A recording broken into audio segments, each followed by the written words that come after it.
Ya, usai kejaksaan menyatakan akan mengajukan kasasi, hakim yang memvonis bebas Ronald Tanur mendatangi Pengadilan Tinggi Surabaya. Majelis hakim menjadi sorotan karena putusannya dinilai tidak masuk akal dan tidak memenuhi rasa keadilan.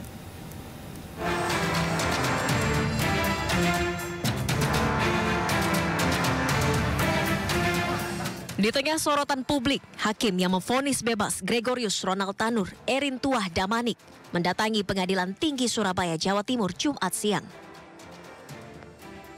Menurut Damanik, kedatangannya tidak berkaitan dengan putusan bebas Ronald Tanur, melainkan untuk silaturahmi. Rumas ya, silakan bicara. Kedatangan jenengan ke PT apa Pak? Dalam rangka apa Pak? Apa dipanggil PT atau terkait ini? Dalam rangka apa Pak? Iya, namanya silaturahmi aja. Oh, silaturahmi ya Pak ya? Oh, ini karena ke PT itu teman saya satu angkatan. Pak, terkait putusan kemarin tuh gimana? Tanya ke Rumas. Oke, siap. Buktinya sudah ada dalam pertimbangan itu semua. Sementara itu, Kejaksaan Negeri Surabaya akan mengajukan kasasi terhadap putusan Pengadilan Negeri Surabaya yang membebaskan Ronald Tanur. Menurut jaksa, pertimbangan hakim tidak masuk akal. Dalam putusannya, hakim menilai korban Dini Sera Afrianti meninggal dunia bukan karena dianiaya, melainkan kerusakan lambung akibat terlalu banyak mengkonsumsi alkohol. Yang menyatakan bahwa korban kematiannya karena ada luka di sana.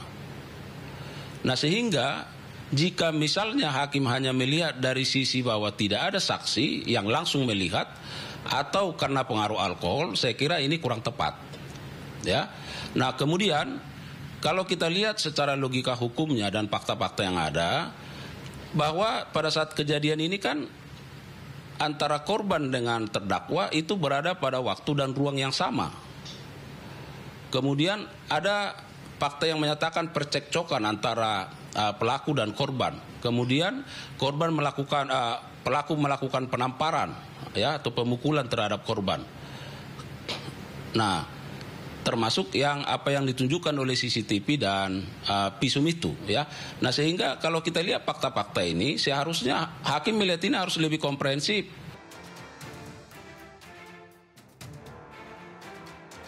Dalam perkara ini, jaksa menuntut Ronald Tanur 12 tahun penjara karena dinilai terbukti menganiaya kekasihnya Dini Sera Afrianti hingga tewas di sebuah tempat karaoke di Surabaya pada Oktober 2023 lalu. Ronald menganiaya korban dengan botol minuman keras, lalu melindas tubuh korban dengan mobil.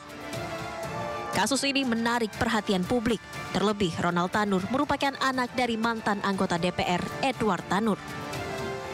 Tim Liputan iNews melaporkan.